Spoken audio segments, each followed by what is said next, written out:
তুমি আমার বাবা নও রূপাল চাচ্চু। বাবারা কখনো এত নিষ্ঠুর হয় না। গত 1 বছরে তুমি আমার একটু খোঁজ খবরও নাওনি, কিন্তু আমার দাদা দাদু ফুপু ফুফা এমনকি নিহামাও সবসময় আমাকে আগলে রেখেছে, তাই তারাই এখন আমার আপনজন। ছলো ছলো দৃষ্টিতে নিহারিকা আঘাতপ্রাপ্ত রূপলের দিকে একবার তাকালো। নিগুড় কষ্টের ছাপ ফুটে উঠেছে রূপলের দু চোখে। দীর্ণ বিদীর্ণ অসহায় দেখাচ্ছে তাকে। ভেঙে চুরে যেন পড়ে যাচ্ছে সে। তবুও যেন মায়া হলো না নিহারিকার। তার ধারণা মতে এই দুঃসাধ্য কষ্টটাই রূপলের প্রাপ্য ছিল। বেশিক্ষণ রূপলের ব্যথাযুক্ত চোখে চোখ রাখতে পারল না রূপলের নিহারিকা। ঝট করে দৃষ্টি ফিরিয়ে রিদিকে নিয়ে জায়গা থেকে প্রস্থান নিল। রূপল বাবা থেকে রূপল চাচ্ছু হয়ে ওঠার নির্মমতা সইতে পারল না রূপল। হাঁটু মুড়ে জায়গায় বসে রইল সে। না চাইতেও তার চোখ থেকে টপ টপ করে জল গড়িয়ে পড়ছে। এ কেমন যন্ত্রণায় ডুবে গেল সে। বুকের মাঝে ক্রমশ শূন্যতা বাড়ছে। ঘৃণায় পতিত হচ্ছে। একের পর এক সবাই তার উপর অভিযোগ তুলছে, অথচ কেউ এটা জানতে চাইল না যে গোটা একটা বছর সে কাছের মানুষের ছেড়ে, প্রিয় মানুষদের ছেড়ে কতটা নিঃসঙ্গতায় কাটিয়েছে। এক একটা দিন তার কাছে এক একটা বছরের মতো মনে হয়েছে। আদতেও কি কেউ বুঝবে তার ভিতরের যন্ত্রণা? বিয়ে বাড়ির গান বাজনা থেকে খানিকটা দূরে সরে এসে বাড়ির ছাদে নিরিবিলি জায়গায় চেয়ার পেতে মুখোমুখি বসে আছে রূপল ও নিহাল। মাথা নুইয়ে রেখেছে রূপল, হাত কচলাচ্ছে বারবার। আঘাতের পর আঘাত পেতে পেতে সে ক্লান্ত হয়ে গেছে। নিহালের থেকে আর কোনো আঘাত পেতে প্রস্তুত নয় সে। রূপলের দিকে সরু দৃষ্টিতে তাকিয়ে রইল নিহাল। উপলব্ধি করল রূপল ভালো নেই, দুঃখে যাতনায় মরছে আছে। চোখ মুখ দেখে মনে হলো কেঁদেছে ও। পুরুষ মানুষ তখনই কাঁদে যখন তাদের দেওয়ালে পিঠ ঠেকে যায়। রূপলের অবস্থাও এখন ঠিক তাই। মুহূর্ত কয়েক বাদে দীর্ঘশ্বাস ফেলল নিহাল। রূপলের দিকে প্রশ্ন ছুড়ল, তা বলো রূপল, কি খবর তোমার?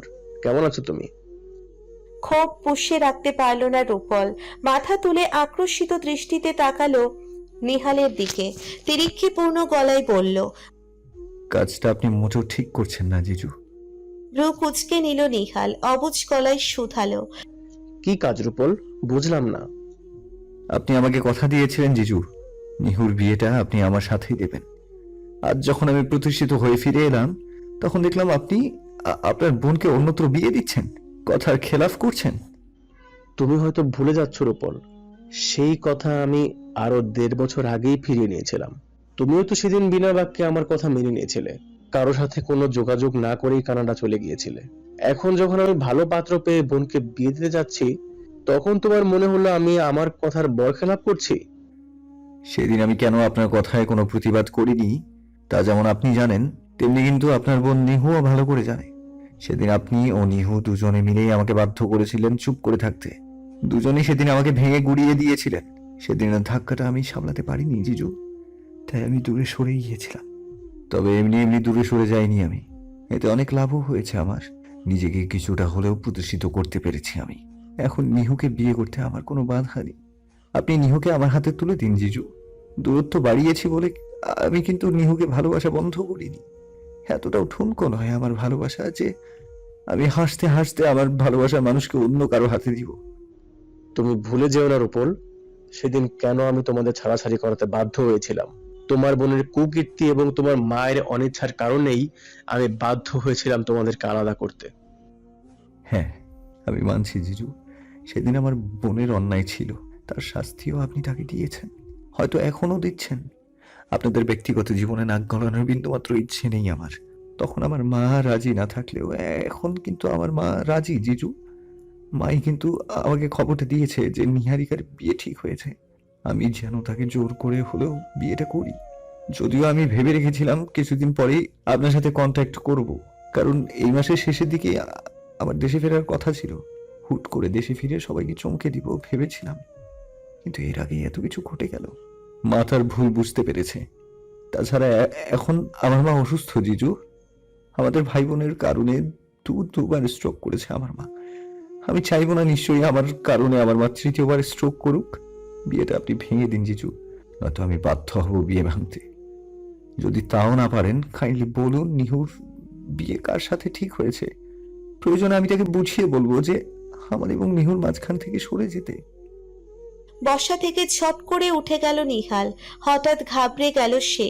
শার্টের কলার ঠিক করে গলা ঝাড়ল, হকচকানো গলায় বলল, সরি রূপল, এই সম্পর্কে আমি তোমাকে কিচ্ছু বলতে পারবো না। অ্যাকচুয়ালি নিহার বারণ আছে, বিয়ের দিন সে চায় সবাইকে সারপ্রাইজ দিতে। গটগট করে হেঁটে ছাদ থেকে প্রস্থান নিল নিহাল।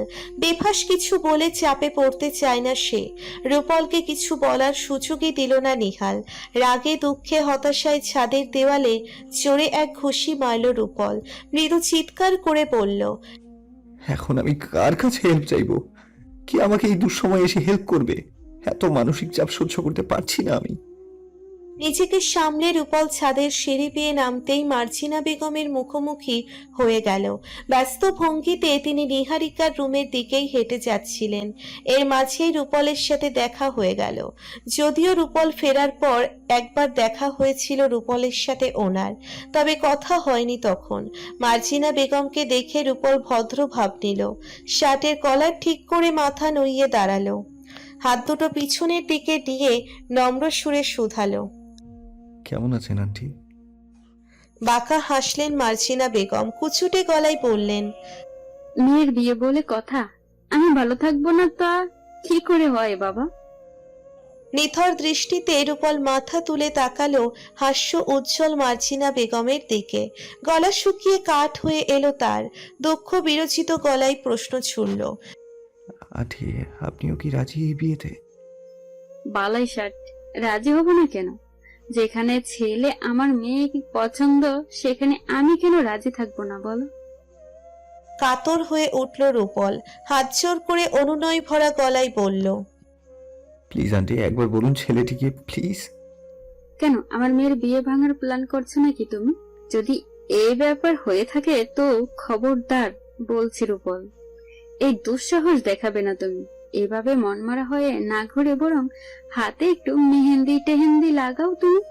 দাঁড়াও, আন্টি তোমার জন্য মেহেন্দি নিয়ে আসছি।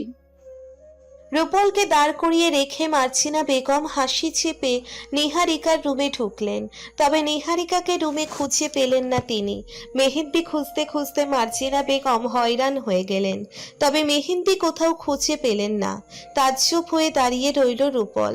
নিহারিকার বিয়েতে সে কেন মেহেন্দি পরবে? সবাই মিলে তার সাথে মজা নিচ্ছে কেন? বোকা পেয়েছে তাকে? শেষমেশ নিহারিকার মাও কিনা তার সাথে মজা করলো। এত অবহেলা সহ্য করার পরেও রূপল দেখবে নিহারিকাকে তারা অন্য কোথাও কিভাবে বিয়ে দেয়। বিয়ের আগেই শুনবে বর ফেরার, তখন সবাই বাধ্য হয়ে রূপলের সাথেই তার বিয়ে দিবে। তবে এই বরটাকে কার সাথে নিহারিকার বিয়ে ঠিক হলো?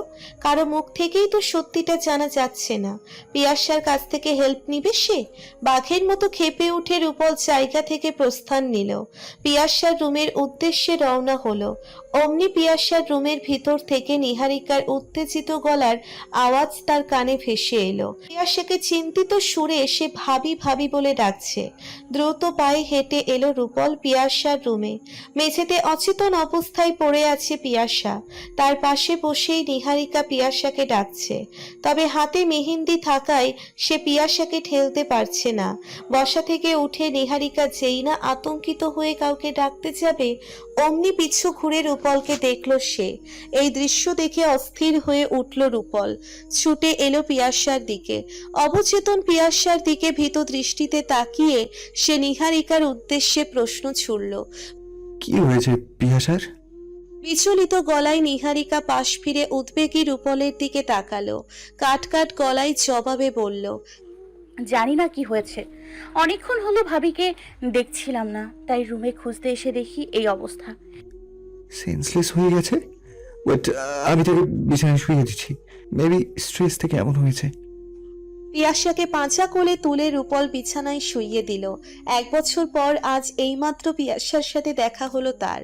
তাও আবার এই শোচনীয় অবস্থায়। পানি ছিটানোর মিনিট কয়েক পর পিয়াসার জ্ঞান ফিরল। চোখ মেলে তাকালো সামনে। স্বস্তির শ্বাস ফেলল রূপল ও নিহারিকা। রূপলকে চোখের সামনে দেখা মাত্রই দুর্বল অবস্থাতেও আলতো হাসল সে। রহস্যময়ী দৃষ্টিতে পাশ ফিরে নিহারিকার দিকে তাকালো। পিয়াসাকে চোখের ইশারায় কিছু একটা বুঝিয়ে নিহারিকা দৃষ্টি নামিয়ে নিল। দুজনের ইশারায় কথা বলার সময় সেদিকে দৃষ্টিপাত করল না রূপল। উদ্বিগ্ন হয়ে রূপল পিয়াসার মাথায় হাত বুলিয়ে বলল। ঠিক আছিস তুই? প্রসঙ্গ পাল্টাতে চাইল পিয়াসা। ঝট করে শোয়া থেকে উঠে বসল। মাথা ঘুরে এলো তার, তবুও শক্তি রাখলো। নেতানো মুখেও হাসি ফুটে উঠল তার। রূপলের হাতে হাত রেখে প্রাণোচ্ছল গলায় বলল। নিহারিকার বিয়েতে তুমি এসেছো, আমি খুব খুশি হয়েছি ভাইয়া। বিয়েটা জমবে এবার, জানো। হোয়াট রাবিশ পিয়াসা, তুই এখনো আগের মতোই রয়ে গেলি। এত কিছুর পরেও তুই এখনো চাস নিহুর অন্য কোথাও বিয়ে হোক? বিক্ষুব্ধ হয়ে রূপল বসা থেকে উঠে দাঁড়ালো।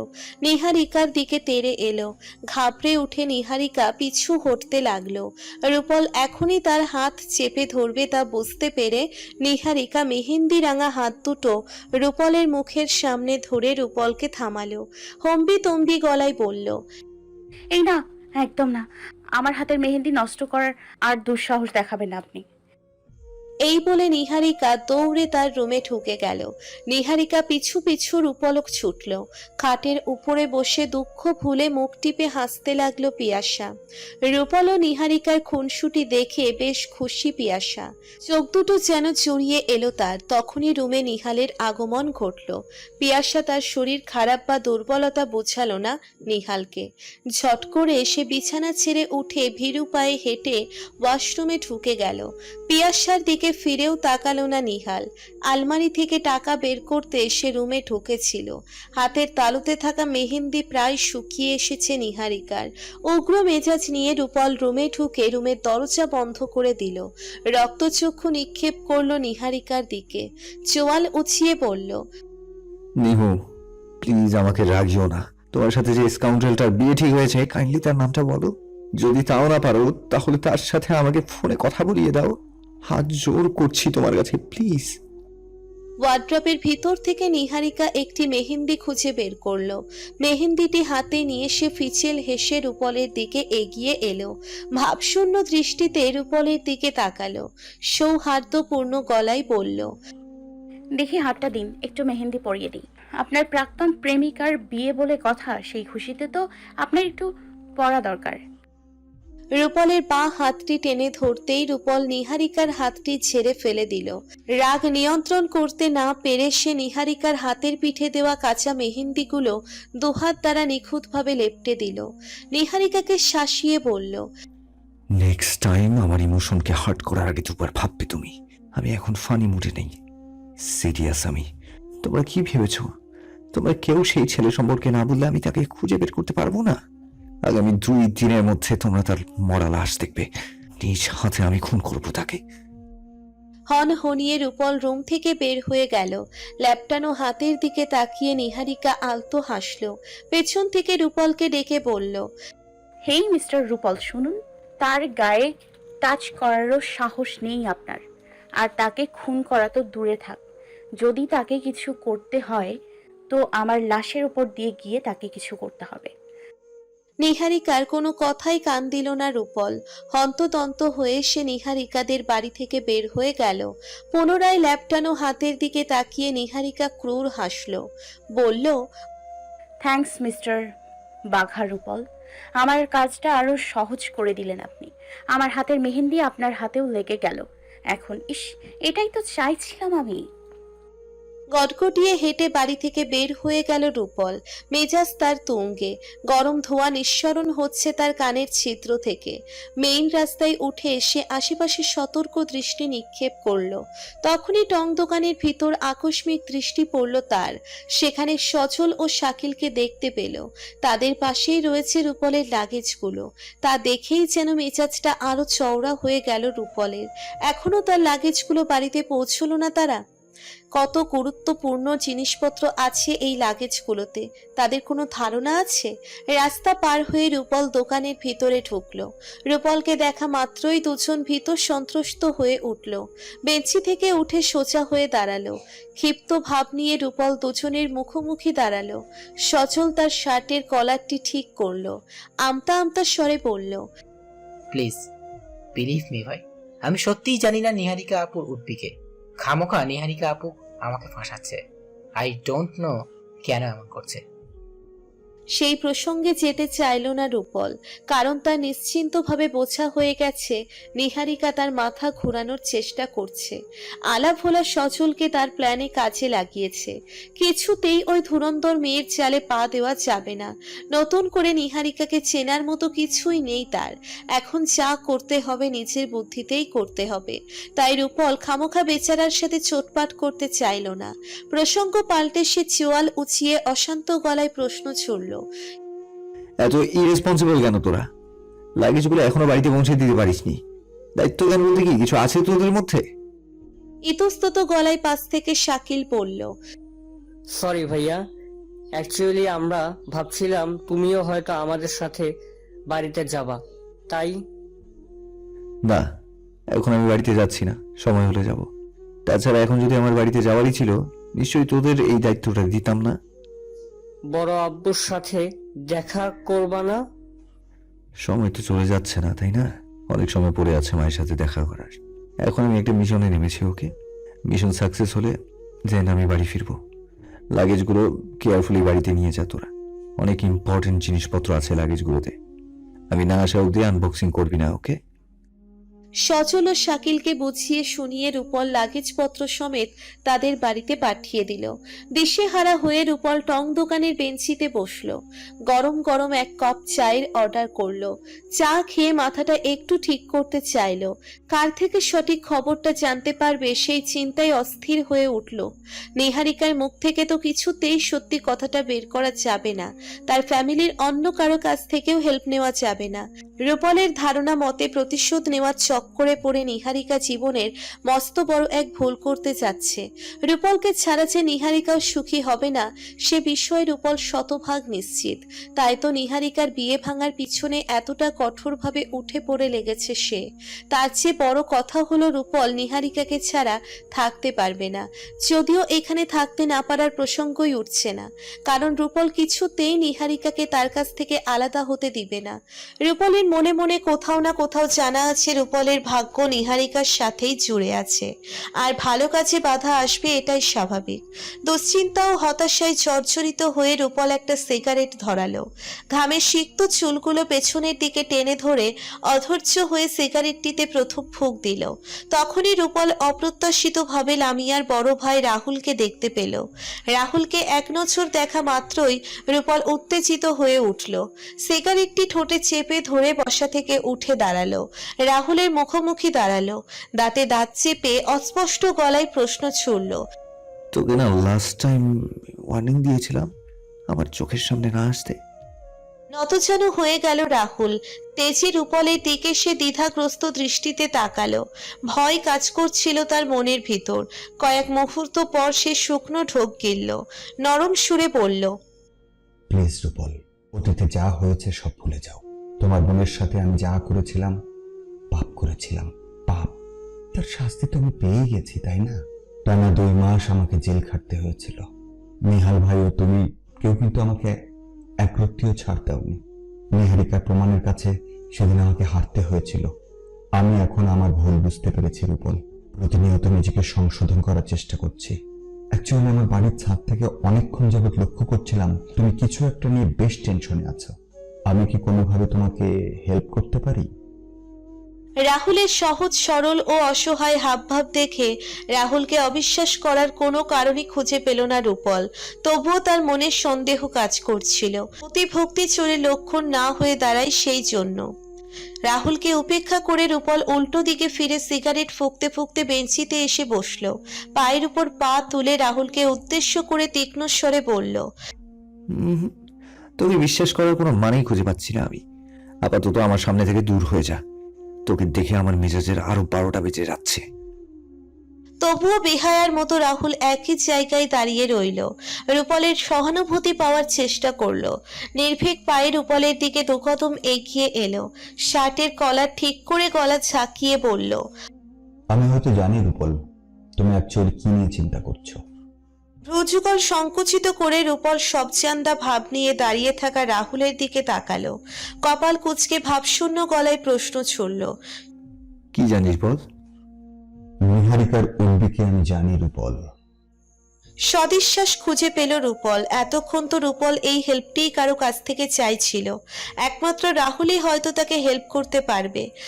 বিশ্বাস অবিশ্বাসের ব্যাপারে পরে যাওয়া যাবে, আগে তো সে জানুক নিহারিকার সো কল্ড উডবিটি কে। ঝট করে হাত থেকে সিগারেটটি ফেলে দিল রূপল। কৌতূহলী হয়ে বসা থেকে উঠে দাঁড়ালো। রাহুলের মুখোমুখি দাঁড়িয়ে আগ্রহী গলায় শুধালো, কে? তার নাম কি? শুধু নাম কেন, ঠিকানা দিলেও তুমি তাকে চিনবে না। মানে চিনব না কেন? তুমি বরং আমার সাথে চলো রূপল, আমি তার বাড়িতে তোমাকে নিয়ে যাচ্ছি। ছেলে আমার রিলেটিভ, সরাসরি কথা বলার সুযোগ করিয়ে দেব, এতে তোমারই হেল্প হবে। সেই সুযোগ হাতছাড়া করতে চাইল না রূপল। হঠকারিতায় ফেসে গেল সে। রাত তখন 10টা পেরুলো, সময়ের দিকে লক্ষ্য নেই তার। আশ্বস্ত হয়ে রাহুলের কাঁধে হাত রাখলো সে। হুড়োহুড়ি করে টং দোকান থেকে বের হয়ে গেল। দ্রুত স্বরে রাহুলকে বলল, কাম অন ফাস্ট। সকাল সকাল পাশের বাড়ি থেকে শোরগোলের আওয়াজ শোনা গেল। দীর্ঘ 1.5 বছর পর হওয়া সুন্দর ও মজার ঘুমটি এক নিমেষেই ভেঙে গেল নিহারিকার। বড্ড আফসোস হচ্ছে যেমন, তেমনি ভীষণ রাগও হচ্ছে তার। কি এমন হলো পাশের বাসায় যে সকাল সকাল এত চিৎকার চেঁচামেচি করতে হলো? নিহারিকার ধারণা মতে লামিয়াদের বাসা থেকে চিৎকারের আওয়াজ ভেসে আসছে। সাংঘাতিক কিছু একটা হয়েছে বোধহয়। শোয়া থেকে উঠে বিছানায় বসলো নিহারিকা। ফোঁস করে শ্বাস ফেলল। শরীরের আড়ামোড়া ভেঙে ঘুম ঘুম চোখে তার মেহেন্দি রাঙা হাতটির দিকে তাকালো। অগ্নি মনটা নেচে উঠল তার। রাগ নিমেষেই ভুলে গেল। ঠোঁটের কোণে ফুটে উঠল মৃদু হাসির রেখা। প্রশান্ত গলায় বলল, ইস, কত গাঢ় হয়েছে মেহেন্দির রংটা। যদিও কিছু কিছু জায়গায় লেপটে গেছে, থাক, কোনো ব্যাপার না। রংটা তো গাঢ় হয়েছে, এই অনেক। তার মানে মানুষ খেকো রূপল আমাকে অনেক ভালোবাসবে। জিজ্ঞাসা নিয়ে লজ্জায় মাথা নুইয়ে নিল নিহারিকা। চিৎকারের আওয়াজ তখন ক্রমশ বাড়তে লাগলো। মনে হচ্ছে যেন কেউ হাপিত্তেশ করে কান্নাকাটি করছে। এবার আতঙ্কিত হয়ে উঠল নিহারিকা। জায়গা আর বসে থাকতে পারল না সে। জানালার থাই খুলে লামিয়াদের বাড়ির নিচতলায় সূক্ষ্ম দৃষ্টি নিক্ষেপ করতেই দেখল লামিয়া ও তার মা কান্নাকাটি করছে। আশেপাশে এলাকার মানুষজন ভিড় জমিয়ে দাঁড়িয়ে আছে। তাদের মধ্যে আবার নিহালকেও দেখা যাচ্ছে। বেশ অস্থির হয়ে ফোনে যেন কার সাথে কথায় ব্যস্ত সে। মনটা খচখচ করে উঠল নিহারিকার। উদ্বিগ্ন হয়ে সে বাড়ি থেকে বের হয়ে লামিয়াদের বাড়িতে চলে এলো। ভিড় ঠেলে নিহালের মুখোমুখি দাঁড়ালো। অধীর গলায় প্রশ্ন ছুড়ল, কি হয়েছে ভাইয়া? কান থেকে ফোনটি নামালো নিহাল। উদ্গ্রীব হয়ে কপাল ঘষল। নিহারিকার দিকে সরু দৃষ্টি নিক্ষেপ করলো। আক্রোশী গলায় বলল, রাহুলের অবস্থা খারাপ, হসপিটালে ভর্তি। হ্যাঁ, তো এতে আমাদের কি? গুন্ডামি করতে গিয়ে হয়তো স্যাচা খেয়েছে। তার হয়ে তুমি এখানে কি করছো? আরে আমাদেরই তো সব। তুই জানিস এই কাণ্ড কে ঘটিয়েছে? কে? তোর উডবি। হতভম্ব হয়ে গেল নিহারিকা। কপাল কুঁচকে নিল সে। মুখশ্রীতে উত্তেজিত ভাব ফুটিয়ে তুলল।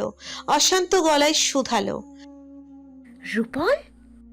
ইয়েস, এবার আর রক্ষে নেই কারোর। রূপল কেন এমনটা করতে গেল বলতো? কারই তোদের বিয়ে হওয়ার কথা ছিল, এর মধ্যেই উটকো ঝামেলা। ভাল লাগে বল? নিজেকে শান্ত রাখলো নিহারিকা। কয়েক দফা রুদ্ধশ্বাস ফেলে অস্থিরতাকে দমন করলো। হাত দুটো মুষ্টিবদ্ধ অবস্থা থেকে ছাড়িয়ে নিল। স্বাভাবিক সুরে বলল, রূপল নিশ্চয়ই এমনি এমনি কিছু করেনি ভাইয়া। এর পেছনে ওর নিশ্চয়ই কোনো কারণ আছে। কুকুরের লেজ কখনো সোজা হতে শুনেছো? রাহুল হলো সেই কুকুর যার লেজ কখনো সোজা হবে না। আমি এক্ষুনি ওই বাড়িতে যাচ্ছি। রূপল ঠিক আছে কিনা সেটাও তো আগে দেখতে হবে, তাই না? কলেও পাচ্ছি না তাকে, ওই বাড়ির কেউই কল তুলছে না। আচ্ছা, আমি যাচ্ছি ওই বাড়িতে। তুমি না হয় এই দিকটা সামলাও ভাইয়া, আমি ওই দিকটা সামলাচ্ছি। তবে কিছুতেই বিয়ের ডেট কিন্তু পেছানো যাবে না। আজ হলুদ, কালই আমাদের বিয়ে। ওকে, বাট আগে কনফার্ম হও রূপলের কিছু হলো কিনা। সে সেফ থাকলে আমাদের কোনো সমস্যা নেই। হন্তদন্ত হয়ে নিহারিকা বাসায় এসে ফ্রেশ হয়ে কিছুক্ষণের মধ্যেই রূপলদের বাড়ির উদ্দেশ্যে রওনা হয়ে গেল। মনে আশঙ্কা দুশ্চিন্তা ও ভয় নিয়ে এসে মিনিট 30 মধ্যে রূপলদের বাড়ির সামনে এসে পৌঁছে গেল। রিক্সা ভাড়া চুকিয়ে এসে বাড়ির ভিতরে ঢুকে গেল। বাড়ির কেউ এখনো ঘুম থেকে ওঠেনি, সবাই যেন নাকে তেল দিয়ে ঘুমোচ্ছে। মেজাজ খারাপ হয়ে গেল নিহারিকার। কলিং বেল বাজতেই কাজের বুয়া এসে সদর দরজা খুলে দিল। অধীর হয়ে নিহারিকা দ্রুত পায়ে হেঁটে রূপলের রুমের সামনে এসে দাঁড়ালো। দরজায় হাত লাগাতেই দরজাটি খুলে গেল। রুমের ভিতর প্রবেশ করতেই রূপলকে দেখলো বিছানার উপর উপুড় হয়ে শুয়ে আছে। উন্মুক্ত শরীর, তার পিঠের কিছু কিছু অংশ কাটা ছেঁড়া, রক্ত শুকিয়ে গেছে, চুলেও রক্ত লেগে আছে। দেখেই বোঝা যাচ্ছে মোটামুটি আহত হয়েছে সে। ঘাবড়ে উঠল নিহারিকা, ছুটে এলো সে রূপলের কাছে। বিচলিত হয়ে রূপলের পাশে বসলো। কাটা জায়গাগুলোতে কাঁপা কাঁপা হাত ছোঁয়াতেই রূপল কেঁপে উঠল।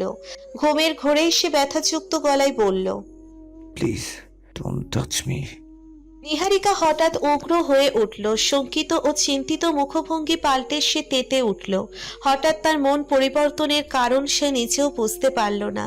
দাঁত গিজগিজ করে সে কাটা জায়গাগুলোতে জোরে চাপ দিয়ে ধরল। অমনি রূপল উফ বলে আর্তনাদ করে উঠল। চোখ বুজে সে আর্ত গলায় কে বলে মৃদু চিৎকার করে উল্টো পাশের মানুষটিকে ঘুরিয়ে তার দিকে নিয়ে এলো। বিছানায় শুইয়ে দিল নিহারিকা। ঘটনার আকস্মিকতায় ভ্যাবাচ্যাকা খেয়ে গেল নিহারিকা। আহত অবস্থাতেও এই লোকের গায়ে এত শক্তি। তাজ্জব দৃষ্টি ফেলে নিহারিকা রূপলের দিকে তাকিয়ে রইল। চোখ খুলল রূপল। নিহারিকাকে তার চোখের সামনে দেখা মাত্রই তার হিংস্র দৃষ্টি শিথিল হয়ে এলো।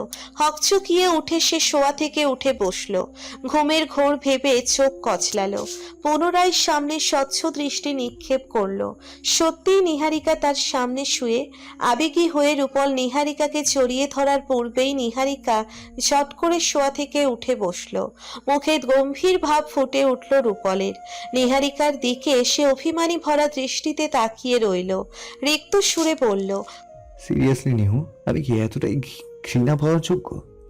কপাল কেটে ক্ষত হয়ে আছে রূপলের। গলায় ও বুকে নখের আঁচড়ের দাগ। এসব কাটাছেঁড়া দেখে নিহারিকার মাথা গরম হয়ে গেল। আজ বাদে কাল তার বিয়ে, অথচ সম্পূর্ণ শরীর তার জখমে ভরা। কি এমন দরকার ছিল রাহুলের সাথে ফাইট করা? ক্রমশ আক্রমণাত্মক হয়ে উঠল নিহারিকা। রূপলের দিকে তেড়ে এলো সে। দয়া মায়া ফুলে চোয়াল উঁচিয়ে প্রশ্ন ছুড়ল, রাহুল ভাইয়ের সাথে ফাইট কেন করলি তুই? কি হয়েছিল কাল তোদের মধ্যে বল? রাহুলের কথা শুনতেই রেগে উঠল রূপল। ফ্যাকাশে মুখশ্রী তার রাগে রঙিন হয়ে উঠল। ক্ষোভ জড়ানো গলায় বলল, আরে ধ্যাত, তার বিষয়ে কথা বলার কোনো ইন্টারেস্ট নেই আমার। ইন্টারেস্ট না থাকলেও বলতে হবে আপনাকে। বলুন কাল কি হয়েছিল? হঠাৎ তুই থেকে আপনিতে কেন? ভদ্রতা বজায় রাখার কোনো প্রয়োজন নেই আমার সাথে। তুই করেই বলুন। অ্যাজ অলওয়েজ আমি তুই তো গাড়ি শোনারই যোগ্য। বিষণ্ণ মনে রূপল বর্ষা থেকে উঠে দাঁড়ালো। নিহারিকার উল্টো দিকে ফিরে দাঁড়ালো। ক্ষেপে এসে নিহারিকা রূপলের মুখোমুখি দাঁড়ালো। কোমরে হাত গুজে তথস্থ গলায় বলল, আমার যখন যা ইচ্ছা হবে আমি তখনই তাই আপনাকে সম্বোধন করব। It's my personal matter. তাছাড়া আপনি এমন কোনো ভালো কাজ করেননি যার জন্য আপনার সাথে আমার মিষ্টি ভাষার কথা বলতে হবে। সবার শরীরেই রাগ থাকে, জেদ থাকে, তবে তা প্রয়োজনের চেয়ে বেশি দেখালে সেটাকে আমি মূর্খতা মনে করি। যে সর্বনাশা জেদ মানুষের জীবনে ক্ষতি বয়ে আনে, সে জেদকে আমি ঘৃণা করি। কি করতে পেরেছেন অহেতুক জেদ দেখিয়ে বলুন? উল্টো নিজের ক্ষতি করেছেন, সবার মন থেকে উঠে গেছেন, ভালোবাসার মানুষের কাছ থেকে ঘৃণা পেয়েছেন। এই তো কাল বাদে পরশুই আপনার চোখের সামনে দিয়ে আমি অন্য একজনের হাত ধরে। আর কিছু বলতে দেওয়ার সুযোগ দেওয়া হলো না নিহারিকাকে। চিতা বাঘের ন্যায় ক্ষেপে উঠে রূপল নিহারিকার মুখ চেপে ধরল। চোখে জ্বলন্ত শিখা নিয়ে দাঁতে দাঁত চেপে সে ভীতু নিহারিকাকে শাসিয়ে বলল, অন্য কারো শাস্তি হওয়ার আগে তুই আমার হাতেই খুন হবি। তোকে খুন করার পর আমি নিজেই খুন হব। ইহকালে না হোক, পরকালে তুই আমার হবি। ওপরওয়ালা প্রতিবার আমার সাথে অবিচার করবে না, আর এটা আমার বিশ্বাস। দমবন্ধ হয়ে আসার উপক্রম হলো নিহারিকার। চোখে বিপর্যয়ের ছাপ। ঝট করে হাত নামিয়ে নিল রূপল। পিছু ঘুরে কম্পিত হাতে প্যান্টের পকেট থেকে একটি সিগারেট বের করলো। সিগারেটটি চালিয়ে লম্বা একটি ফুঁক দিল। নাকমুখ থেকে ধোঁয়া উড়িয়ে বিষাদে ডুবো নিহারিকাকে বলল, এত সকালে হঠাৎ আমার বাড়িতে আসার কারণ কি? রাহুলের সাথে বোঝাপড়া আমার, আমাদের মধ্যে যা হয়েছে তা আমরা দুজন বুঝে নেব। এতে তৃতীয় ব্যক্তির এত কৌতূহল কেন? নিহারিকার চোখ থেকে তখন অনবরত জল গড়িয়ে পড়ছিল। বিষণ্ণতায় নিমজ্জিত হয়ে থাকলেও সে হিংস্র গলায় রূপলকে উদ্দেশ্য করে বলল, আমি একবার বারণ করেছি আমার সামনে সিগারেট না ফোকাতে। It's my personal matter. আমার সামনে থাকতে অস্বস্তি লাগলে প্লিজ আপনি চলে যেতে পারেন। কথাগুলো প্রচন্ড গায়ে লাগলো নিহারিকার। রাগ জেদ আরো ভয়াবহ ভাবে বাড়ল তার। রূপলকে ঘুরিয়ে সে তার মুখোমুখি এনে দাঁড় করালো। চোখ রাঙিয়ে থুতনি চেপে ধরল রূপলের। খরতর গলায় শুধালো,